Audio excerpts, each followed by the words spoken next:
Bonjour, donc je suis Jean-Marc Gouaché, responsable de la communication numérique et scientifique pour Mines ParisTech, l'école d'ingénieurs, école des mines de Paris. Ok, alors je crois qu'aujourd'hui tu as 5 conseils pour nous, c'est ça? Oui, alors les 5 conseils que tu demandes portent sur la capacité à entretenir la relation avec ses publics et ses communautés. Donc le plus important, eh bien, c'est de connaître les centres d'intérêt et les besoins de ces communautés, c'est-à-dire quelles sont leurs attentes et la capacité à pouvoir leur répondre. Alors comment tu fais ça? Tu écoutes un peu ce qui se passe dans les forums? Est-ce que tu cherches des mots-clés? Tu vas peut-être chercher sur Google Insights ou alors tu fais des études? Quelles sont un petit peu tes petites pistes? Alors pour savoir exactement quels sont les centres d'intérêt de nos publics, eh bien en fait on travaille sur les expressions spontanées de nos publics et ça nous permet de découvrir des communautés. C'est-à-dire où nos publics prennent la parole, sur quel ton, quels sont les phénomènes d'influence entre ces communautés. Et ça nous amène à savoir en fait que les sujets discutés ne sont pas forcément les sujets que nous imaginions au départ. D'accord, en fait tu es obligé, comme ça permet de t'adapter, adapter ta communication, les sujets d'actualité au public, pour attirer, pour les fédérer. Voilà, alors on n'adapte pas uniquement les sujets d'actualité, mais on va voir par exemple que ça peut nous amener à faire évoluer l'arborescence des sites internet. D'accord. À créer de nouvelles rubriques, à donner des informations quand même qui sont assez souvent concrètes. D'accord. Alors ça c'était le premier conseil, écouter sa communauté et réagir et adapter son discours justement pour mieux y répondre. Le deuxième conseil. Alors le deuxième conseil, eh bien, une fois qu'on connaît ces communautés et qu'on les a bien ciblées, c'est de leur apporter le contenu souhaité. Ah oui, c'est sûr. Donc on est sur un gros travail de création de contenu. Ça peut être de la vidéo, ça peut être du texte, ça peut être des témoignages par exemple, ou des contenus assez textuels, disons, que l'on met sur les sites internet.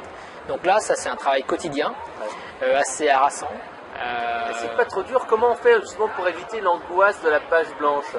Alors l'angoisse de la page blanche, pour une école d'ingénieurs où la publication fait quand même partie de notre culture, on publie tous les jours. Ah, vous n'avez pas le choix en fait, ça fait partie de la culture même de l'établissement. Voilà, ça fait partie de la culture de l'établissement. Alors on a plus de 250 enseignants-chercheurs, on a 400 doctorants, plus les élèves ingénieurs, donc on a un certain nombre de personnes qui potentiellement peuvent écrire. Le service communication web marketing aussi écrit pas mal, et puis on travaille avec une agence qui s'appelle My Science Work qui participe à la rédaction de certains articles. Et c'est donc vous avez tout un réseau de contributeurs, ce qui permet à chaque fois de retrouver de nouvelles personnes et remotiver les gens, quoi. Exactement, et on a également quelques enseignants-chercheurs et doctorants qui publient sur leur propre blog, et du coup ça nous permet d'apporter et d'amener du contenu relatif au sujet de recherche. Alors le troisième conseil, quel est-il?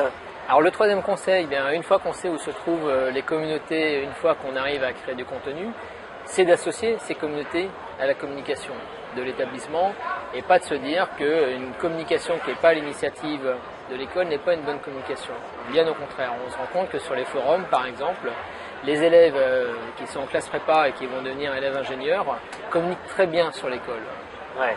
La presse quotidienne, les médias, disons, traditionnels, sont également d'excellents relais.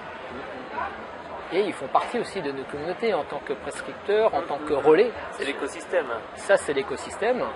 Et puis, dans nos communautés internes, que ce soit les enseignants-chercheurs ou les doctorants sur des sujets de recherche en particulier, ou nos partenaires avec qui on contractualise, c'est-à-dire les industriels, eh bien, on leur donne aussi la parole.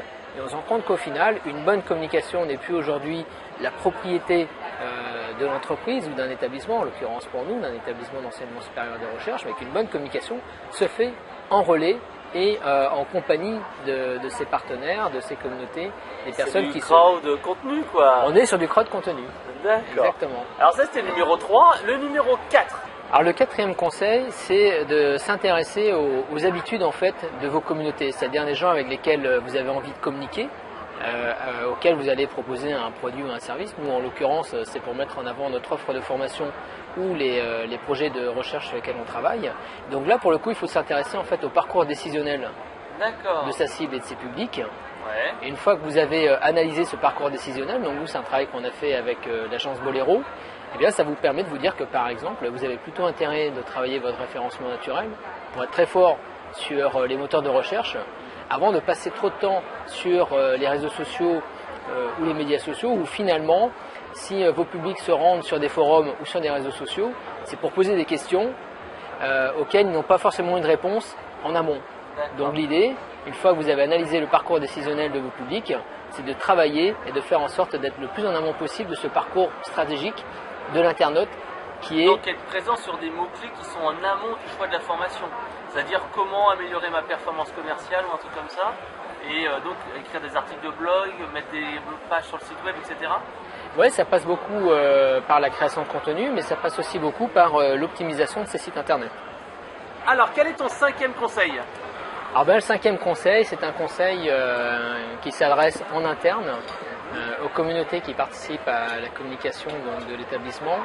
Bien, en fait, c'est de les accompagner sur la problématique de l'e-réputation, qui est du personal branding, puisqu'on se rend compte qu'il y a la frontière, disons, entre la marque personnelle et la marque de l'école est extrêmement fine. Bah oui, puis quelqu'un qui peut dire quelque chose, ça peut retourner tout de suite sur l'établissement scolaire, parce qu'il est prof là-bas ou parce qu'il a donné un avis, etc., etc. Tout à fait. Et on se rend compte aussi que 80% de l'activité de Minparitech est une activité orientée vers la recherche. Et les contrats qui sont menés avec des industriels ont souvent un caractère confidentiel. D'accord. Et donc, on accompagne nos doctorants, les enseignants-chercheurs, sur cette thématique du personal branding pour leur apprendre à prendre la parole sans mettre en péril les contrats sur lesquels ils travaillent. Donc ils ont en fait leur contrat NDA de l'entreprise, mais en plus on leur dit des bonnes pratiques sur un blog, tu n'auras pas le droit de parler de chiffres confidentiels, etc., etc. Ou alors il faudra rester un peu générique, etc. Tout à fait. D'accord. Alors si on veut en savoir plus sur toi et sur ton école, on va sur quel site internet? Eh bien, on va sur www.min-paritech.fr. Puis n'hésitez pas également à vous abonner à la page LinkedIn et à nous suivre sur Twitter. D'accord, merci, à bientôt. À bientôt.